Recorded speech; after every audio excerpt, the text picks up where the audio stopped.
Hello అండి. Hi. Welcome to మౌనంగా మీ మౌని. ఇవాళ వ్లాగ్ వచ్చేసి బీరకాయ పులుసు పెట్టేసి అలాగనే కొబ్బరన్నం చేస్తున్నాను. పచ్చి కొబ్బరితో కొబ్బరన్నం చేస్తున్నాను. ఈ పచ్చి కొబ్బరి అన్నం అలాగనే ఈ బీరకాయ పులుసు చాలా టేస్టీగా ఉంటుంది. కాంబినేషన్ కూడా చాలా టేస్టీగా ఉంటుంది. ఇవాళ వ్లాగ్ నచ్చితే ఖచ్చితంగా లైక్ చేయండి, షేర్ చేయండి, సబ్స్క్రైబ్ చేసుకోండి, కొంచెం సపోర్ట్ చేయండి, నా ఛానల్ని ఆదరించండి. ఇంకా ఈ బీరకాయ పులుసులోకి ఈ బీరకాయలోకి ఈ పీళ్ళంతా కూడా తీసేద్దాం.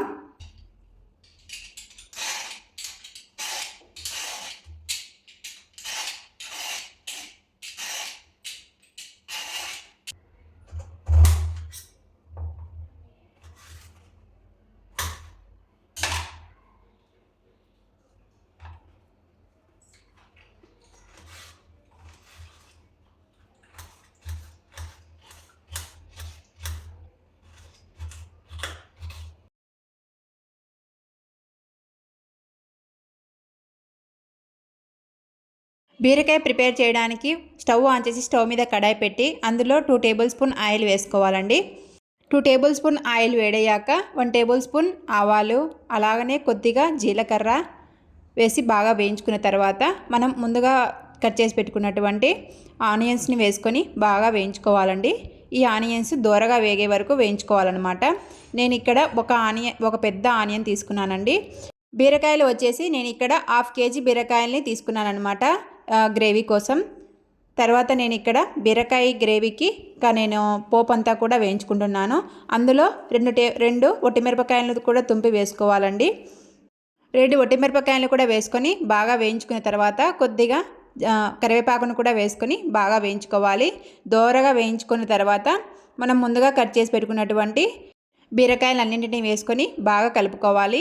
ఈ బీరకాయ గ్రేవీ చాలా టేస్టీగా ఉంటుందండి. అలాగనే బీరకాయ మన హెల్త్కి కూడా చాలా మంచిదన్నమాట. పిల్లలు కూడా ఇలా బీరకాయని గ్రేవీ లాగా చేస్తే బాగా ఇష్టపడతారండి. తర్వాత నేను ఇక్కడ పోపు అంతా వేగిన తర్వాత ఇంకా బీరకాయలన్నింటినీ వేసుకొని బాగా కలుపుకుంటున్నాను. ఈ బీరకాయ గ్రేవీ చాలా సింపుల్గా అయిపోతుందండి. ఎక్కువ మసాలాలు ఏమీ అవసరం లేకుండా ఈజీగా అయిపోయే బీరకాయ గ్రేవీ అనమాట. తర్వాత 1/2 టేబుల్ స్పూన్ పసుపు, మీ కారానికి తగినట్టుగా రెడ్ చిల్లీ పౌడర్ని వేసి అందులో కాస్త ఉప్పును కూడా వేసి బాగా కలుపుకోవాలి. ఇప్పుడు మనం బాగా కలుపుకొని కొద్దిగా వాటర్ వేసుకోవాలన్నమాట. మనకు బీరకాయలో వాటర్ కంటెంట్ ఎక్కువగా ఉంటుంది కాబట్టి ఎక్కువ వాటర్ అవసరం లేకుండా మనకు ఈ గ్రేవీ తయారైపోతుందండి. తర్వాత నేను ఇక్కడ బాగా కలుపుకుంటున్నాను. ఈ కారం పొడి, పసుపు, ఉప్పు బాగా పడితే వాటిలో ఉండే వాటర్ అంతా కూడా బయటికి వచ్చేస్తుందండి, బీరకాయలో ఉండే వాటర్ అంతా కూడా. తర్వాత నేను ఇక్కడ ఒక 5 నిమిషాలు బాగా వేయించుకున్న తర్వాత మళ్ళీ బాగా కలుపుకుంటున్నాను. మంటను లో టు మీడియం ఫ్లేమ్లో పెట్టి మాత్రమే వేయించుకోవాలండి, లేదంటే మాడిపోతాయి, అడుగంటేస్తుంది అనమాట. ఇంకా బాగా కలుపుకున్న తర్వాత కొద్దిగా వాటర్ని వేసి ఉడకబెట్టుకుంటున్నాను. వాటర్ అంతా కూడా వేసిన తర్వాత బాగా కలుపుకొని ఇంకా వాటిపైన మూత పెట్టేయాలి. ఇంకా అవి ఉడుకుతూ ఉంటాయన్నమాట. మంటను లో టు మీడియం ఫ్లేమ్లో పెట్టి ఇంకా ఉడికించుకుంటే అవి ఉడికిపోతాయండి. తర్వాత నేను ఇక్కడ కొబ్బరన్నం కోసం పచ్చి కొబ్బరిని తీసుకున్నాను కదా, పైన ఉండే టెంక అంతా తీసేసి కొబ్బరిని తీసుకొని ఇంకా తురుముకుంటున్నాను అనమాట. నేను ఈ కొబ్బరన్నాన్ని తురుముతో చేస్తున్నానండి. కొబ్బరి అంతా తురుముకున్న తర్వాత నేను ఇక్కడ పల్లీలను వేపుకున్నానండి. ఈ మసాలాల కోసం పల్లీలను మాత్రమే మిక్సీ పట్టేసి పల్లీ పొడిని వేస్తున్నాను. 2 గుప్పెళ్ళు మనం పల్లీలను వేసుకొని బాగా మెత్తగా మిక్సీ పట్టేసుకుంటే మనకు మసాలా అనేది రెడీ అయిపోతుంది. చూడండి, పల్లీ పొడిని కూడా నేను రెడీ చేసేసుకున్నాను. వాటిని పక్కన పెట్టేసి తర్వాత నేను కొబ్బరన్నంలోకి ఇక్కడ మసాలా ప్రిపేర్ చేసుకుంటున్నాను. అందుకోసం 5-6 వెల్లుల్లిని పొట్టు తీసుకోకుండా వేసుకున్నాను. అలాగనే 1 అంగుళం అల్లం ముక్కలను కూడా వేసుకొని మీ రుచికి తగినట్టుగా, కారానికి తగినట్టుగా పచ్చిమిర్చిని వేసుకొని అలాగనే 2 టేబుల్ స్పూన్ల కల్లుప్పుని వేసుకొని మిక్సీ పట్టేసుకోవాలి. మనకు కొబ్బరన్నంలోకి మసాలా ప్రిపేర్ అయిపోయిందండి. వాటిని పక్కన పెట్టేసుకొని ఇక్కడ బీరకాయలు ఉడుకుతూ ఉన్నాయి కదా, వాటిని ఒకసారి కలబెట్టుకోవాలి. తర్వాత ఒక్కసారి కలబెట్టుకున్న తర్వాత ఒక 5 నిమిషాలు ఉడికించిన తర్వాత 3 టమాటాలని సన్న ముక్కలుగా కట్ చేసుకొని వేసుకోవాలి. ఈ టమాటాలు ఇలా వేసుకున్న తర్వాత మూత పెట్టేస్తే మెత్తగా మగ్గిపోతాయండి. ఒక 5 నిమిషాలు అలా మూత పెట్టేస్తే మనకు మెత్తగా అయిపోతాయి అన్నమాట. చాలా గ్రేవీ లాగా అయిపోతాయి అన్నమాట. తర్వాత నేను ఇక్కడ ఇంకా బాగా కలుపుకొని మళ్ళీ మూత పెట్టేశాను. అవి ఉడుకుతూ ఉంటాయి. మళ్ళీ ఇక్కడ నేను ఆ లోపల మనకు కుక్కర్లో రైస్ కూడా అయిపోయిందండి. ఆ వేడి రైస్‌నంతా కూడా ఈ పచ్చి కొబ్బరి తురుములో వేసుకుంటే మనకు పచ్చి కొబ్బరి అనేది కూడా కొద్దిగా మెత్తపడతాయి. అలాగనే అన్నంలో కూడా చాలా చాలా బావుంటుందన్నమాట తినేటప్పుడు. అందుకోసం నేను ఇలా చేస్తూ ఉంటాను. రైస్ అంతా కూడా ఈ కొబ్బరన్నంలో అంత బాగా ఆహ్, వేసుకోవాలండి. అప్పుడు మనకు కొబ్బరి అనేది చాలా మెత్తబడిపోతాయి. తర్వాత నేను ఇక్కడ రైస్ అంతా కూడా పక్కన పెట్టేసి తర్వాత ఒకసారి బీరకాయ పులుసును బాగా కలుపుకుంటున్నాను. కలుపుకున్న తర్వాత మనం ముందుగా మిక్సీ పట్టుకున్నటువంటి పల్లీల పొడిని ఇందులో వేసుకోవాలి. ఇప్పుడు పల్లీల పొడి అంతా కూడా వేసుకొని ఒకసారి బాగా కలుపుకోవాలన్నమాట. మనకు పల్లీల పొడి కొంచెం ఉండల్లాగా ఉంటుంది కదండి. ఆ ఉండలన్నీ లేకుండా బాగా కలుపుకొని మనము ఈ బీరకాయ గ్రేవీని బాగా కలుపుకోవాలన్నమాట. కలుపుకున్న తర్వాత మన కన్సిస్టెన్సీకి సరిపడగా వాటర్ని వేసుకోవాలి. వాటర్ తక్కువ అవుతుంది కదండి, మనకు ఉడికేసరికి వాటర్ అంతా కూడా ఎవాపరేట్ అయిపోతుంది. అలాగనే 2 టేబుల్ స్పూన్ల ధనియా పౌడర్ కూడా వేసుకోవాలి. ఈ ధనియా పౌడర్ కూడా వేసుకొని బాగా కలుపుకొని మనం ఇంకా మూత పెట్టేయాలన్నమాట. మనకు బీరకాయ గ్రేవీ అనేది రెడీ అయిపోతుంది.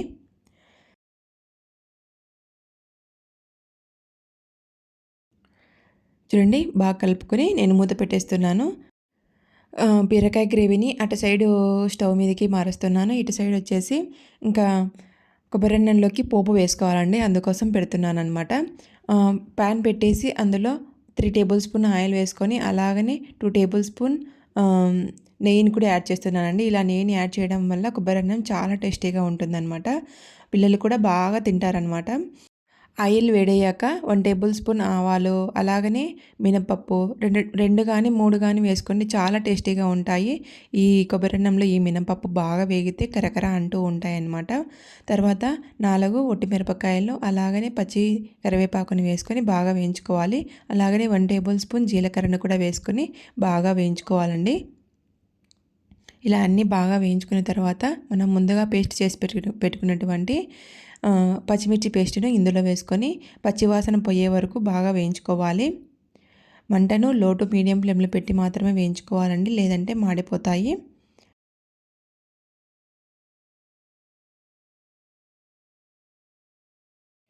ఈ పోపు అంతా కూడా బాగా కలుపుకొని మనము ఇంకా పక్కన పెట్టేయాలండి. అది వేగుతూ ఉంటుంది. ఇటు సైడ్ వచ్చేసి బీరకాయ గ్రేవీ ఎంతవరకు వచ్చిందో చూద్దాము. ఈ బీరకాయ గ్రేవీ ఆల్మోస్ట్ అయిపోయిందండి. మనం బాగా కలుపుకొని 5 నిమిషాలు ఉడికించుకుంటే మనకు బీరకాయ గ్రేవీ కూడా రెడీ అయిపోతుంది. అది ఉడుకుతూ ఉంటుంది. ఇటు సైడ్ వచ్చేసి ఇంకా పోపు అంతా కూడా బాగా వేగిపోయింది చూడండి. బ్రౌన్ రెడ్డిష్ కలర్లో వచ్చేసింది గ్రేవీ మసాలా అంతా కూడా. ఇంకా పోపు అంతా కూడా తెచ్చి మనం ఈ కొబ్బరన్నంలో వేసుకోవాలండి. ఇంకా ఈ పోపు అంతా వేసుకొని మనం బాగా కలుపుకుంటే మనకు కొబ్బరన్నం రెడీ అయిపోతుంది.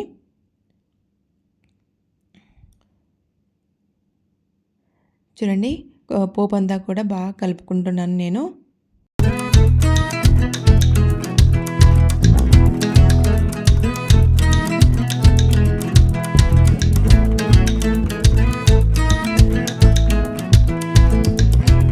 వాటిని బాగా కలుపుకొని పక్కన పెట్టేసి ఆ లోపల 5 నిమిషాల్లో మనకి ఈ బీరకాయ గ్రేవీ అనేది రెడీ అయిపోయింది.